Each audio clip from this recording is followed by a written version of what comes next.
Hey, Chris. Hello again, everyone. I am Chris Scher, and this is the Citizen Sports Weekly for Wednesday, May 11th. Yes, it's May 11th. No, May 12th. There we go, May 12th, 2021. You lose track in the middle of the week.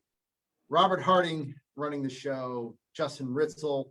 Disclaimer, we are both fully vaccinated, so we are not social distancing. So we're good. And then our very special guest joining us from lovely Massachusetts, Bob Socci, the voice of the New England Patriots. Bob, welcome back. It's good to be back with you guys. And we are socially distanced, but it's good to be with you from south of Boston and Milton. Mm-hmm. And it's great to have Bob on today because we're going to talk about the NFL, because there actually is NFL news today. The schedule, week one was announced this morning. Drabs of it are leaking out as we speak on Twitter and other social media. And then the schedule will actually be announced tonight, 8 p.m. on various NFL sanctioned networks like ESPN, the NFL Network, and others. I believe Fox might have some type of show too. So we're going to talk about the NFL a little bit, and then maybe one MLB topic. So let's get right to it. So while we have Bob here, we got to talk about the Patriots. Obviously not a typical New England season, not making the playoffs. We've kind of talked about a little bit about that our last time. But one thing we want to talk about is Justin's Green Bay Packers, Aaron Rodgers. There's been a lot of chatter about him wanting to leave Green Bay. And Bob, we thought we'd ask you because you dealt with a team that lost a Hall of Fame quarterback last year. Your thoughts about if there's any similarities in these situations, or how do you think this is going to happen with Aaron Rodgers and the Packers? And you think that the Packers will have the same type of fall off as the Patriots did last year? Well, first of all, Chris, I'm surprised that you skipped right over the schedule and got right to the Rodgers issue. Looking past that September 12th season opener for the Patriots against your Miami Dolphins once again, hoping for a repeat performance as the Patriots beat the Dolphins, of course, last year in week one. Yes, but we'll put that aside. Maybe we can get back to it and revisit it a bit later on. There are some similarities, and I think Brady's situation has emboldened some other star quarterbacks like Russell Wilson and Aaron Rodgers, and I think Deshaun Watson before, of course, all the civil suits were filed against him and the investigation was launched into the sexual assault accusations against Watson. What we've seen since Tom Brady walked out the door in Foxborough and side of the Tampa Bay Buccaneers and handpicked Rob Gronkowski and as well Antonio Brown to join him in Tampa Bay eventually. And of course, they captured the championship. I think we've seen some quarterbacks try to follow Brady's lead, although I don't think necessarily that all the cases are the same. I think there are some similarities, as I mentioned, but there are substantial differences. Now, Brady played out his contract in New England. Once he was convinced that he wanted to go explore free agency, in 2017, you'll recall the Patriots lost to the Philadelphia Eagles in Super Bowl 52. And throughout that season, there was this ongoing soap opera just under the surface of the Patriots playing on the field, whether or not Tom Brady and Bill Belichick were getting along, whether or not Gronkowski was happy, what was the future for all of the above. And Brady returned, of course, in 2018, and the Patriots won the Super Bowl before he came to an agreement on a one-year deal with voidable years thereafter to, in essence, test free agency. Made it clear to owner Robert Kraft that's what he wanted to do, and the Patriots allowed him that opportunity. So he bided his time in a sense, and he took the free agent route. In the case of Rodgers, of course, this is a guy who's had a lot of issues in recent years with Mike McCarthy, the head coach of the Packers. And now, of course, it's reported that Brian Gutekunst, the general manager of the Packers. I think, for example, that Aaron Rodgers has had better weapons than Tom Brady with which to work in recent times. He's had Devontae Adams.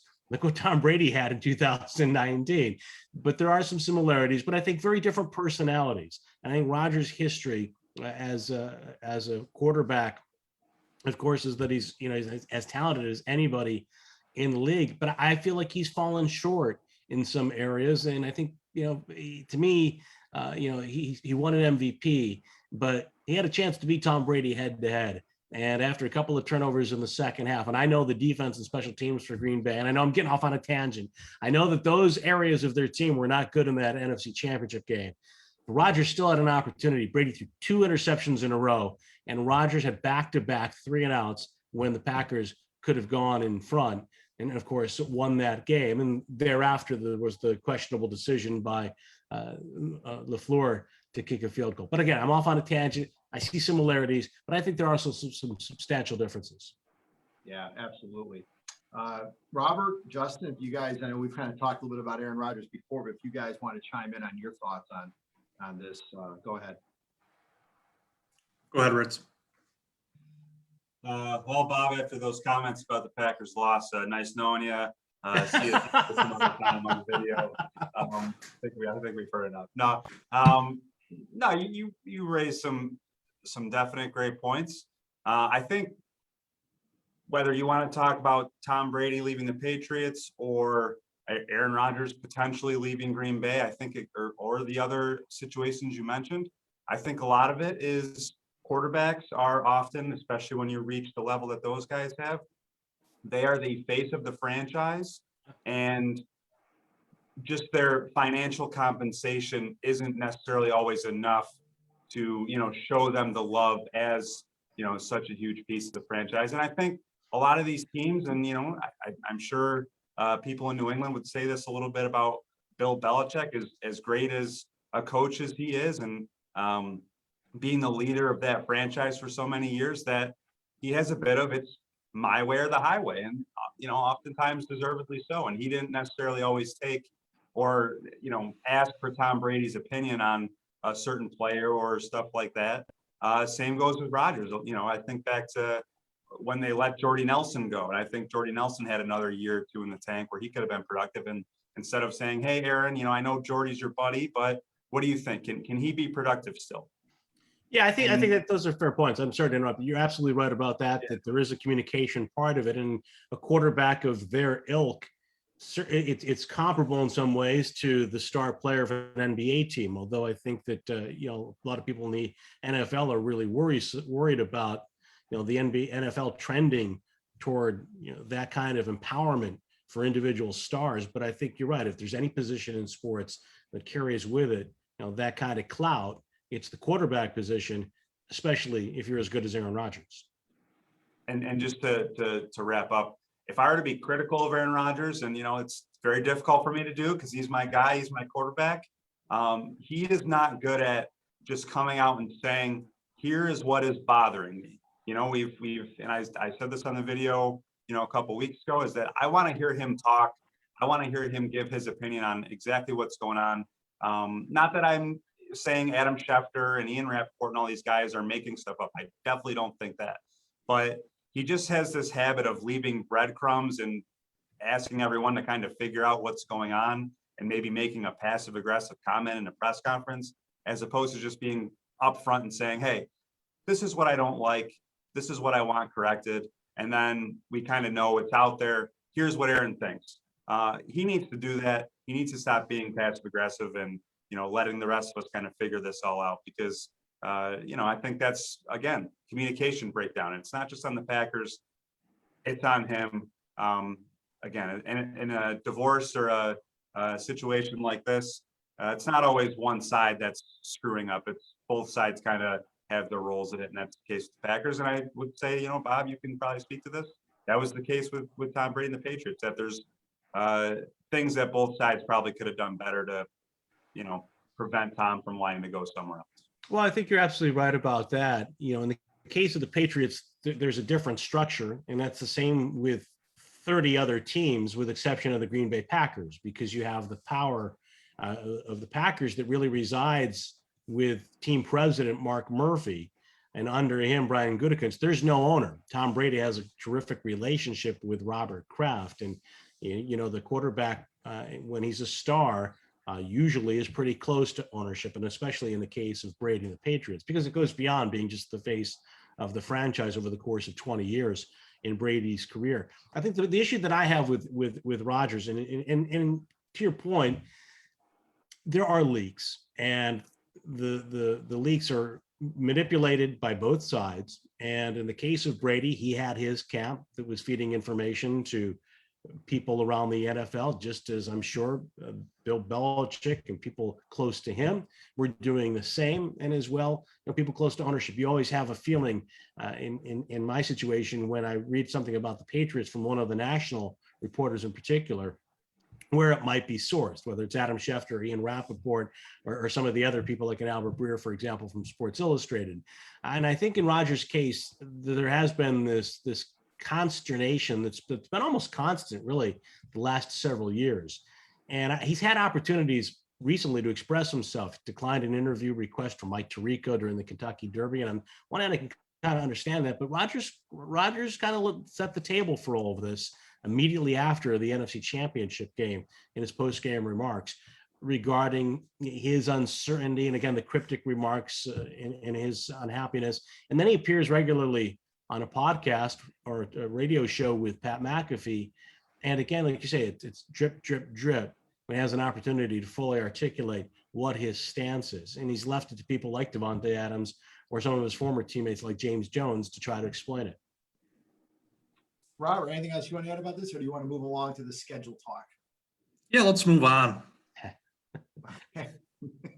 Well, as I said earlier, the schedule is leaking out, and as Bob alluded to, my Miami Dolphins are opening and closing the 2021 NFL regular season against the Patriots. They're at New England on September 12th, and then they're finishing up in the new year home, which surprised me because usually the Dolphins finish the season in a cold weather game against a division opponent. But I think the game that everybody is circling on the calendar is week 4. You know, yeah, I know, Robert, I saw what you did there.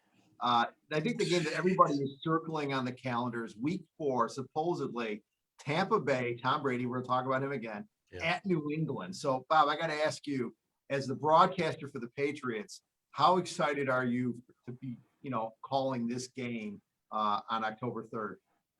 I'll be very excited on October 2nd, Chris, to call the game the following day. But I got to tell you, I was listening to our station just a little while ago, and this is typical of all Boston sports media right now. And I was listening to a hypothetical quarterback controversy for the Patriots. What if they go into that game at 0-3 and Cam Newton hasn't played well, assuming he's the starting quarterback in week 1?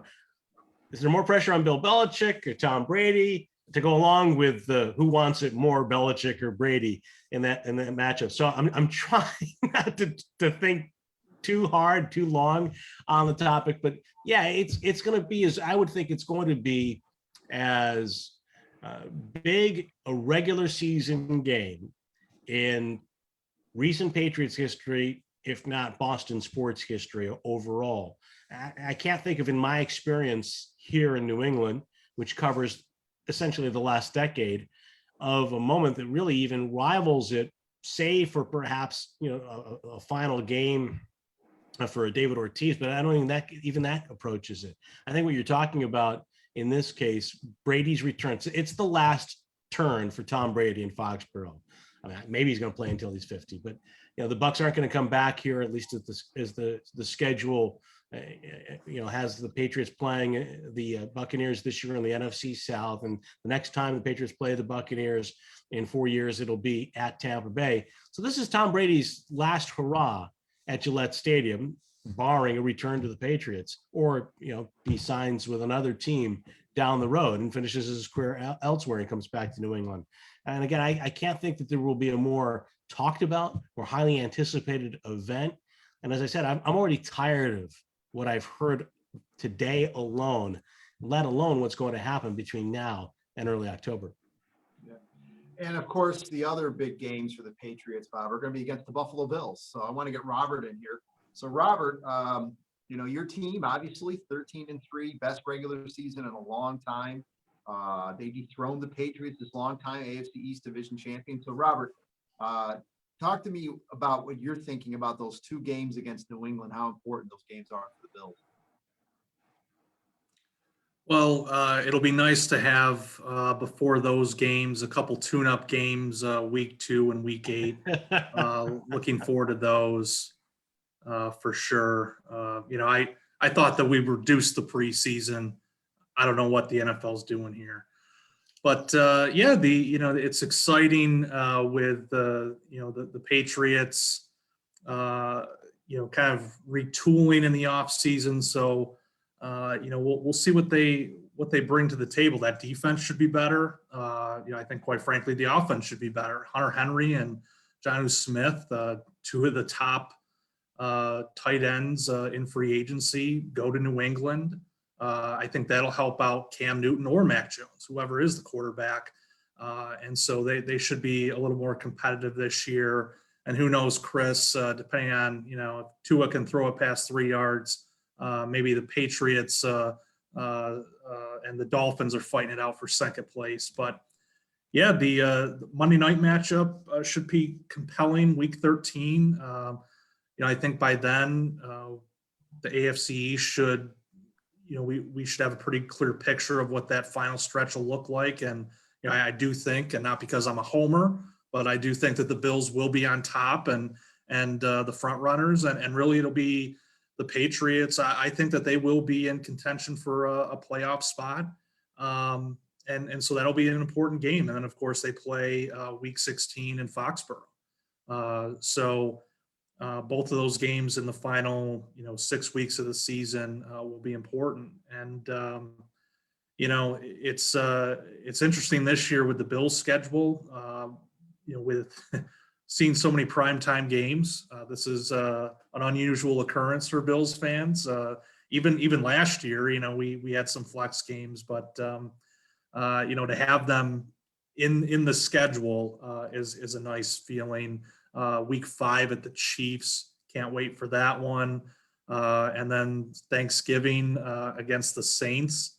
That's going to be interesting too. We know what the Bills roster should look like, but with the Saints, a lot of question marks because will it be Jameis Winston at quarterback? Will it be Taysom Hill?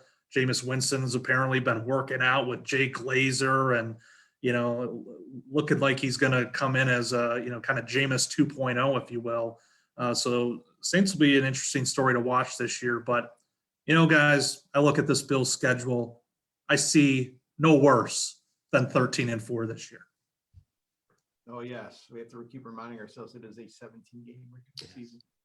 Bob, your thoughts on the Bills and going up against the Patriots? And, obviously the Patriots have made some big moves during the offseason. And, you'd have to think that the Patriots might have put themselves in position to maybe give the Bills a run for their money to get back on top of the AFC East.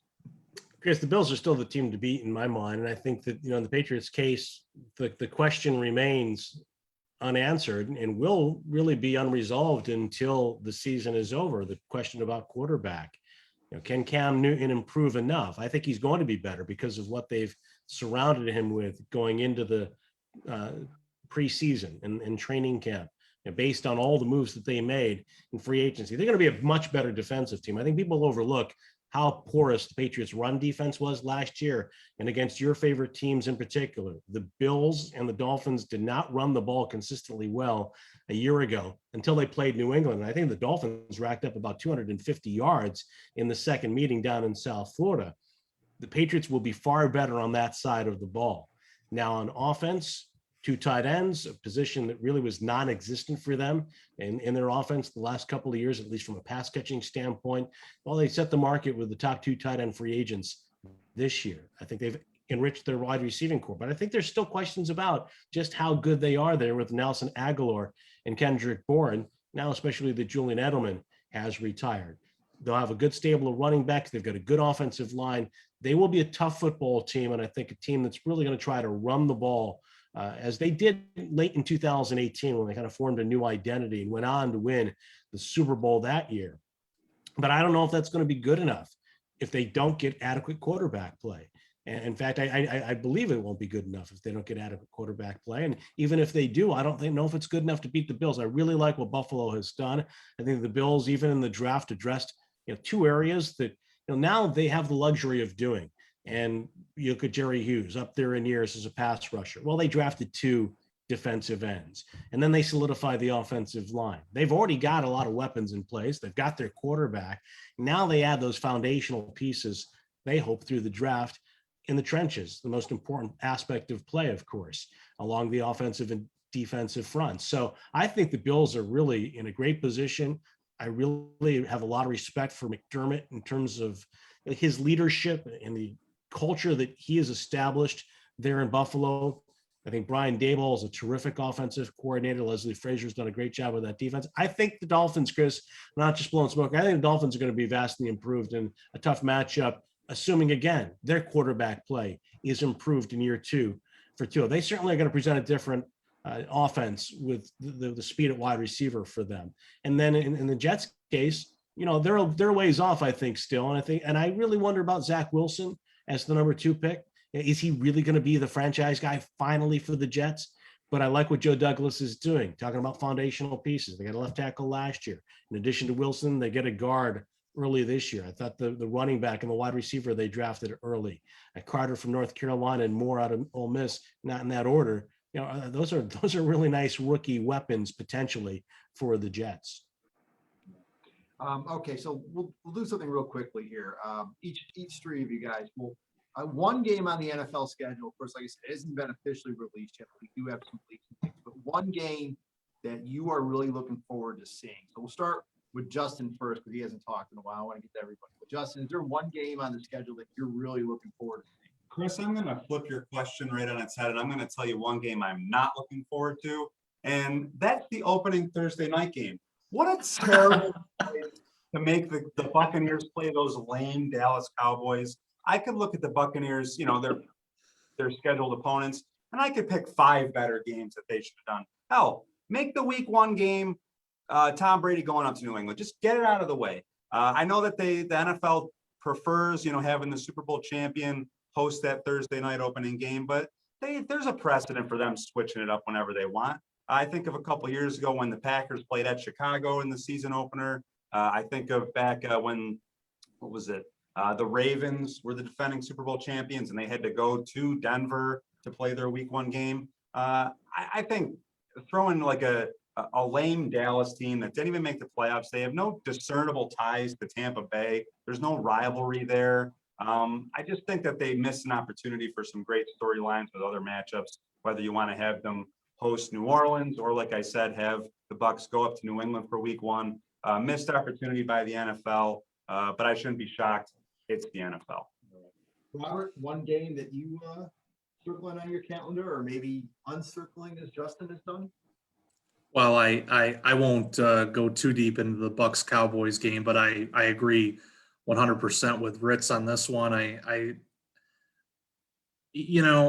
wish that they would factor in not just ratings, but good matchups here. There's a lot of questions with the Cowboys. Dak is coming back. Like, save that game for later in the season if you want to do Sunday Night Football or something. I think it could be a good matchup if Dak's healthy or whatever. But week 1 right out of the gate, I mean, come on, like it's NFL, NBC, wanting to cater to the NFC least. It's a huge joke, and I hate that crap. I wish they would have gone with a better matchup and saved the Bucs Cowboys for later. I'm going with that Bills Chiefs game in week 5. Rematch of the AFC Championship game last year. I think it's a primetime game as well. It's a compelling matchup because it's week 5, so it's fairly still a little bit early in the season, but you get past those first few weeks when guys are still shaking off the rust, and obviously with a shorter preseason, you're going to see some sloppiness early in the season. But I think by then these teams will, especially the better teams in the league, will be hitting their stride, and so this could be a fun one. And I'll be curious to see how the Bills approach that defensively, just knowing what they know from the AFC title game last season, and how that went. They really didn't pressure Mahomes, and so there's going to be a big test, I think, defensively for them to really go in and make a statement against that Chiefs offense. So I'm really looking forward to that one. I think the Thanksgiving game, Bills Saints is a good one, as I mentioned earlier. I'm excited about a lot of the Bills games. The rest of the NFL can take a walk because it's going to be the Bills' year, I think. Bob, is there a Patriots game? Obviously, the Bucs one is the big one, but is there another game on the Patriots schedule you're really looking forward to calling, or another game in the NFL that you're looking forward to seeing as a fan? Well, I look forward to all the Patriots games, Chris, and look forward to them with equal excitement and anticipation. I know that sounds cliched and canned, but that's Bill true. Company, And, man. I'm excited about going to Philadelphia for the preseason, and I'm hoping that we spend a little extra time there because of the Patriots' habit in the past of holding joint practices. And so I'm already planning like what restaurants can we go to in Philadelphia, one of the great eating cities in the United States, I think. Anyway, the game I'm looking forward to is I'm going to start with our opening topic. I'm looking forward to the Packers and the Saints. I want to see is this the Jordan Love coming out? Does the Jordan Love era begin for the Green Bay Packers, or is it Aaron Rodgers? Could Aaron Rodgers be playing for the Saints? I don't think so, but how's Jameis Winston going to look after Jay Glazer's helped to rebuild his body, if you will? Maybe he's going to be doing more than eating W's. So I'm excited about it. I think the Packers and Saints, a lot of those questions. The best part about either one, talking about Bucks, Patriots, Packers, Saints, all the questions get answered. All the pregame hype and hyperbole, it doesn't matter. So I just look forward to what's going to happen on September 12th for the Patriots against the Dolphins, in particular the Packers and the Saints. Yeah, it's going to be a fun regular season, and it'll be great to have fans back in the stadiums. Hopefully, they'll be able to sell every seat and everything, and it'll be a quote unquote normal NFL season. So, all right. So our last topic, and Bob is properly attired for this, wearing his Mets hat, as well as the hometown Auburn Double Days T-shirt. Right. As you might know, Bob, the Double Days are kind of back. They're not back at the old New York Penn League team, but they're going to be a collegiate wood bat team in a league that's all upstate New York teams. If you love the old New York Penn League days, back when Geneva and Watertown and Elmira all had teams, Jamestown, then this is the league for you. So it's great to see a Double Days wearing a Double Days T-shirt. But the topic we're going to talk about, and before I forget, Bob, I just want to give you a shout out there. I read in The Athletic, they did a wonderful story about the broadcast ties of the Pawtucket Red Sox. And you were mentioned and quoted, and I thought that was pretty cool that you were part of that chain of great broadcasters coming out of Pawtucket and going on to major pro sports like either Major League Baseball or the NFL. Obviously, I thought that was pretty cool. So, yeah, Chris, I'm sorry. I'm just going to quickly, McCoy Stadium now sits idle in Pawtucket, and such a rich history there. It's the longtime home of the Red Sox AAA team. Just as Falcon Park won't have a professional baseball team, and it breaks my heart, honestly, to think about all the pro baseball players that I saw come and go as a kid at MacArthur Stadium in Syracuse, but in particular at Falcon Park. When I'm speaking, of course, as you know, the old Falcon Park, where you could go down the first baseline and hang out by the bullpen and talk to the backup catcher and the relief pitchers in the bullpen area. Sometimes get a wristband or a batting glove or maybe a cracked bat while you're watching the game. I know it's a collegiate baseball league, and it's going to be a good brand of baseball for people to follow. But to me, there's the memories I have of watching Dale Berra play, I think was with maybe it's been Niagara Falls before moving to Watertown, the Pirates affiliate, and Yogi Berra in the stands. Some of the other future major leaguers, John Elway as an Oni Anta Yankee coming to Falcon Park. And the kids that go to those games, sure, they're going to be watching players who may be in professional baseball someday. But I just think to see the number of minor league teams cut across the country, it's really heartbreaking. And I think it's short-sighted too by Major League Baseball, because for so many communities, that's a place where you really do get connected to the game. Yeah. So But, our topic. I got off topic. I'm sorry. No. I'm the one. Look, I brought it up. So I'm sorry. The Mets cap is a throwback to my Swift Street days, getting dressed in my Mets uniform and going out and playing at the Y field. Yeah, no, I led you into that one, Bob. That's fine. So the question is, will the Oakland Athletics, will the Athletics leave Oakland? I mean, obviously, look, they've left Philadelphia, they left Kansas City. Long story short, the A's have been trying to get a new ballpark in the Bay Area for many, many years, decades almost. And Major League Baseball basically leaked or that the A's have permission to start looking elsewhere. There is a proposed ballpark development project on one of the areas on the waterfront there, and it's a multi-billion-dollar project. It's not going anywhere. The city government is not really doing much. So I guess this is MLB's attempt to kind of rattle the sabers to try to get something going. I don't blame them for doing that, but will the A's leave Oakland? I think there's a good possibility. I think there's an excellent possibility they could leave Oakland, and where they could go to, I think Vegas. I think now that Vegas has established itself as a major pro sports market, and it's done very well with the Golden Knights, the NHL, and of course this year we're going to see the Raiders with their stadium for the first time. I think they could go to Vegas. I think there's a strong possibility. There's definitely going to be the money to build a new ballpark. I mean, Portland's been talked about on the West Coast, maybe Vancouver, but I don't think those places have the financing set to build new ballparks. So I think it'd be Vegas. So, Justin, your thoughts on the Athletics, where they could go if they go?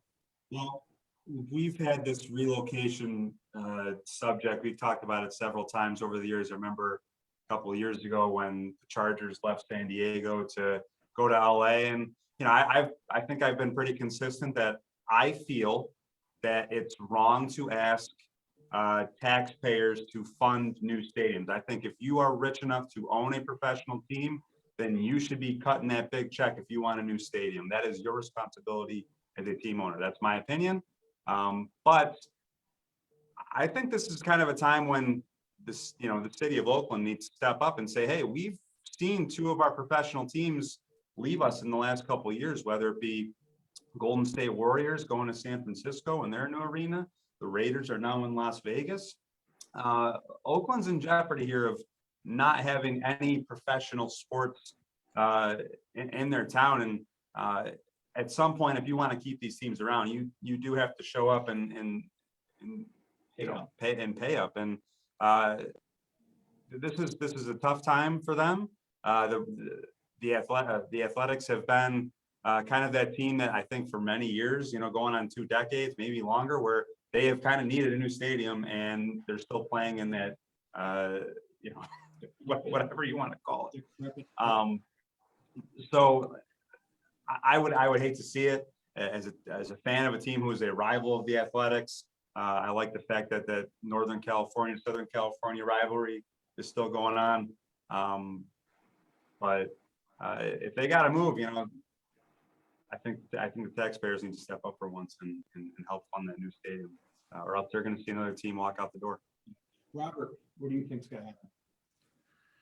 Yeah, it's a tough situation. I remember seeing renderings of the proposed stadium in Oakland, and it would be incredible. But obviously, you need the money to pay for that, and you know, you got a bit of a shakedown going on here. You know, the leagues and the teams want public investment in a lot of cases. There have been, you know, rare exceptions to this, but in a lot of cases, you know, we talk about this with the Bills and their stadium situation before, that, you know, there's always a desire to have public dollars involved, and with this project, it would be a massive public investment that at this point, the local government and I don't think the state really want to sign off on. So, you know, that raises the very real possibility that the A's will go somewhere else. You know, Chris, I know that, you know, Las Vegas, you know, has a special place in your heart. But look, there's only one right answer here, okay? And it's Montreal. Give Montreal a team, make up for. Tampa Bay's going, by the way. You know, that's the other shoe. Tampa Bay's going to Montreal, so there we go. But, go ahead. Well, we'll see what happens with that, but you know, this would obviously expedite that, give Montreal a team sooner rather than later, and you know, make up for a huge error that was made before. But you know, this whole thing with pro sports and, you know, these stadiums and public dollars, it's, you know, it really is a losing battle in a lot of ways, because you have you know, you have these teams that mean a lot to the community. You know, the A's, for, you know, I know we talk about Moneyball and all this other stuff, and, you know, they're known for that, but, you know, these are teams that communities love, and same thing with the Raiders before they hit the road to Vegas, you know. And so this is a tough thing to see when these leagues get so big that, you know, they don't care about these connections anymore. They just want to go where the money's at, and and that's that. They they don't care about those connections. They don't care about the rivalries that come with those. To Bob's point of talking about the New York Penn League and minor league baseball. I mean, that's a product of that as well. That it came down to money, the almighty dollar. So, but it's unfortunate that it's come to this. I would like to see the A's stay in Oakland, but if they're going anywhere, at least make up for an error of the past and put a team back in Montreal. I think that would be fun, to maybe bring back the Expos too while you're at it. One of the best logos and jersey kits in baseball. Bob, you get the last word on this one. I say bring back Yuppie as well. One of the best mascots in sports as well. Yeah, I agree with Justin and Robert both on a lot of the points that they made. You look across the bay, and the Giants have had one of the best, if not the best, stadium in baseball for a number of years that was privately financed, if not mistaken. And the A's have been longing for a new stadium. And they've explored, I think, some of the cities surrounding Oakland in that Bay Area for quite some time. And 20 years ago, that stadium was a dump. I can't imagine what it's like today. Speaking of the Coliseum, of course. But I do believe that, the taxpayers, every economic, I shouldn't say this too loudly, but I do work for a team whose stadium was privately financed. The Patriots tried to work out a deal with the state and the city of Boston to put a stadium in South Boston. And then Robert Kraft struck a deal with the lawmakers in Connecticut to move the Patriots to Hartford, and then walked away from that and eventually built a stadium right next to Old Foxborough Stadium that was privately financed. And I believe that, every economic study that I've seen or story about economic studies suggests, if not asserts and substantiates, that the promise of revenues is really built on a lot of false premises, and that these stadiums don't have the economic impact in a lot of cities, if not most, that taxpayers are promised or expected, that they'll be able to reap. So I really have a problem with owners and leagues holding cities and states, particularly in these times. And this is talking about being tone deaf and bad optics. We're still coming out of the pandemic, and the state of California has been hit especially hard during the coronavirus. And so many people are out of work. So many people are struggling. You've got gas shortages in the South. I mean, we don't need to get into all the complex issues, but to now hold a state hostage in a sense and say, or a city, you got to come up with the money to build a new stadium, or they're going to take it elsewhere. I think, in all likelihood, it's probably Las Vegas. It would seem to make the most sense geographically, and as well in terms of the viable marketplaces. I would love to see Montreal have a baseball team once again. I think the Expos were, for lack of a better word, screwed by the ownership in Major League Baseball when Jeffrey Loria in Major League Baseball. That team was going to move regardless, and that was a great baseball city. It was one of the first teams to consistently draw 1 million fans, if not mistaken. 1 million fans in a single season was a big deal. Great organization, and it's a shame that that city in Canada itself has gone without another Major League Baseball team for so long. So I agree with both of the Robert and Justin on a lot of the things that they said, but I do expect probably that Oakland will lose its baseball team in the not too distant future, and most likely to Las Vegas, because that's probably the one viable option that will come to fruition. Yeah. So anything else you guys want to add? You know what, Chris? Even though Bob took his jabs at my favorite quarterback, the most talented quarterback of all time earlier, he changed my mind. I agree with him. Considering COVID, I think it's extremely unfair to go to people and say, "Hey, it's on you guys now to keep the team in town." The Athletics have if not the cheapest, one of the cheapest ownership groups. Every time their player is due for a new contract, they ship them off for a bunch of draft picks and repeat the cycle. So you know what? Screw them. They should either sell the team or pay for the stadium themselves. Yeah, no, I think that's a good point. Is that if you are a billionaire and you buy a team and then you expect the public to pay for your new digs. Well, that's kind of short-sighted, and especially in these times, even before these times. I mean, realistically, these are private businesses. I understand a professional sports team is a public trust in some ways for the fans, but the owners need to step up, and it's been done before. I know Bob probably remembers Joe Robbie, moved the Dolphins out of the Orange Bowl and built Joe Robbie Stadium with his own, not really with his own money, basically mortgaged the team off and sold luxury boxes to be able to fund the new stadium and everything back in the mid '80s. So, Joe Robbie was one of the poorest owners in the NFL, and he was able to somehow keep the Dolphins in Miami and get a stadium with his own dime, basically. So there is precedent for that. So, all right. Guys, I think we're done. It's been a lot of fun. Bob, it's always great to have you on. It's always a pleasure to chat with you. Class of '85, gotta love that. And it's just good to see and talk to you. So anything else you want to add before we leave, Bob? Anything you want to say hello to, or anything you want to call attention to? Maybe something you're doing online that people in Auburn can listen to or watch? Let me just say, I have to give a shout out. I talked about baseball at Falcon Park, and I was remiss. I didn't mention the Astros in my start as a public address announcer professionally in baseball with Leslie Leary as the general manager of the Auburn Astros, and working at Falcon Park for a couple of summers and sitting in a press box alongside the citizen legends, Taney Beaumont, and especially Gary Piccirillo. Yeah, they are legends, no doubt about it. And I miss working with those guys. They were great. They were great guys to work with. So, but anything you want to tout, Bob? I know you have a Sunday morning show. The show goes on hiatus during the spring and the summer. Chris will resume, of course, in the fall after the draft. We take a break with the Sunday morning show. You can follow me on Twitter at Bob Socci, SOCCI.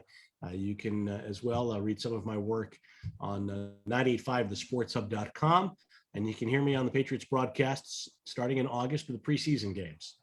That's great. Okay, folks, thanks again for joining us. We appreciate it. Bob, thank you. Thanks, guys. Next week.